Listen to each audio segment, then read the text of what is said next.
It is the age of magic. Calamity spreads through the once slumbering wilderness. Foul creatures have been stirred from their depths, and once again man walks these lands. A history long forgotten will be unearthed. Will their stories endure?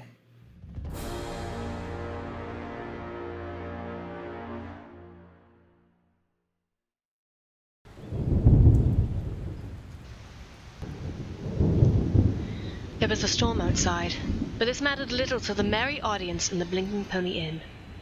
Listening to an amusing ditty of the bard in the corner, the raucous laughter of the guests drowned out the sound of a door opening. A pair of travelers came in, their soaked cowls hiding their features for the moment. The first to notice them was the proprietress. With a smile, she came to greet them, although her glance at the mud and water they trailed in caused her to wince right after. Admittedly, she didn't give much more of an indication of any displeasure, but that single moment was noted by both of the newcomers. "Oh, look at you!" The woman tutted, mother hen tendency shining through. "Take those soaked mantles off, you two. It can't be pleasant to keep wearing those." Both hesitated for a moment before deciding to follow her advice.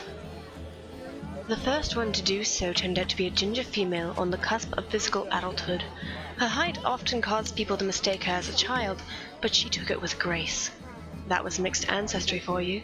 The build of a human, aside from the height of a dwarf. Her clothes easily marked her as a well-to-do, and the staff at her back signified her a mage of some kind. It was an odd design, though.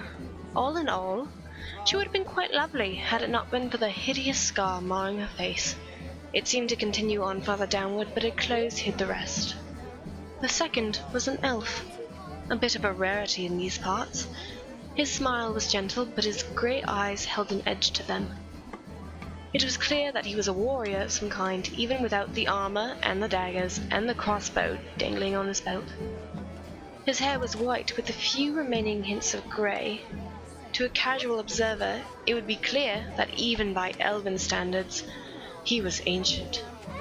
Few would ever have the pleasure to know just how right they were in that assessment. The proprietress stood a bit straighter upon seeing him, her eyes taking on a somewhat strange shine as she looked at the elf. At this, his traveling companion sent him a questioning look. She had seen this happen before, but that was usually when he was actually trying to charm people, not when he looked like a drowned cat.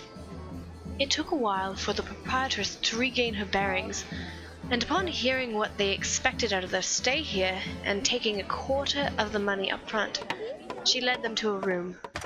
It was nicer than they had expected upon being informed that only the attic room was still available. It was certainly more spacious than they had pictured, even if the elf had to bow down his head slightly. Upon being left alone, the elf's shoulders sagged before sighing. His companion looked at him with mirth. "What was that about, teacher?"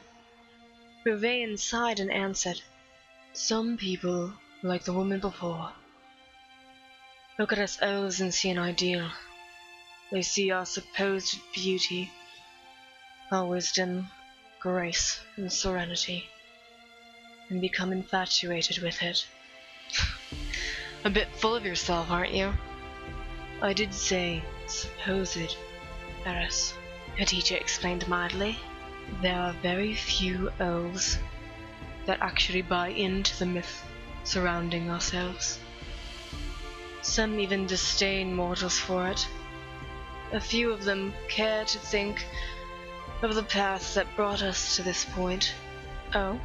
Eris asked, if only partly for politeness' sake. She sensed a story coming. Her teacher seemed to hesitate, but began talking after all, struggling to find the words at first. "Our beauty is for the most part facade. People know very well that our appearance belies our age, but they rarely think of what we've witnessed, what we've gone through. The bodies of elves might rarely scar, but our minds. losing everything we've come to know again and again. Our serenity is merely a form of escapism. At this point, Ruvain seemed far away with his mind. I've witnessed paradise, and saw it fall apart slowly, but the squabbling of mortals and gods alike. I lived through the rise and fall of civilizations, delightfully varied, but never lasting.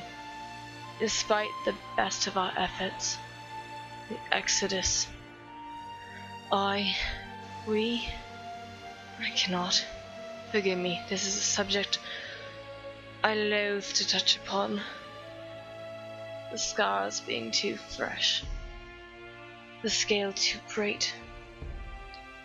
For you, it might be something of the distant past, a legacy of your ancestors.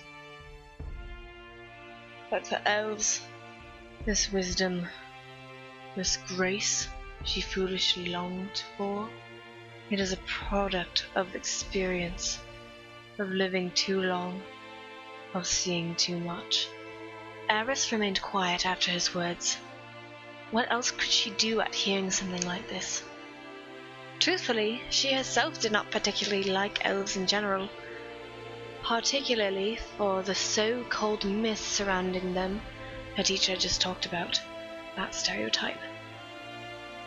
She realized she herself was just as guilty for not looking past the idealized image, though. Ruvain took a moment to compose himself and smiled at her, although it still seemed a bit wan. "Shall we head down for dinner?" he asked her. It was a contemplative Eris that followed him down, mulling over his words and all that they implied. Entry 3. Memory Dust. Our journey to the nearest gateway went by faster than anticipated. I was honestly surprised to find no living souls along the road. It is not uncommon for parents and their offspring to visit these gateways, paying respects to our ancestors who protected their future generations. I at the very least expected some kind of barrier placed on this road, given the zeal of the Abbey. We set our camp and equipment up next to the gateway. With the place utterly deserted, making ourselves at home was no trouble. Magus Galrin has already given out our assignments. 3 mages, Thren, Vok, and Thingala, have been tasked with extracting samples of the stone that make up the gateway, without harming it. The other 4, Chaka, Zalin, Festos, and Stannis, have busied themselves with casting protection spells around our camp. Most of these spells are to repel magical intrusions. However, there are several traps set in place for unwelcome guests. My task, perhaps the most crucial in this early stage, is to create memory dust. While the practical use for such an alchemical creation seems obvious, its application is far from simple. Traditionally, by combining a mixture of siren weed, whale tears, and earth of a particular location would make the dust required. This task has proven to be difficult. With centuries exposed to the elements, the gateway has collected many layers of debris and dirt. Each batch of dust I create takes us further back in time, but thus far we have only traveled back 3 centuries. Magus Galren remains optimistic. However, I fear that the continual removal of debris will damage the gateway.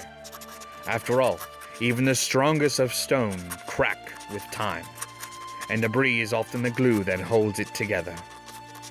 I can only hope my next entry will prove more provocative.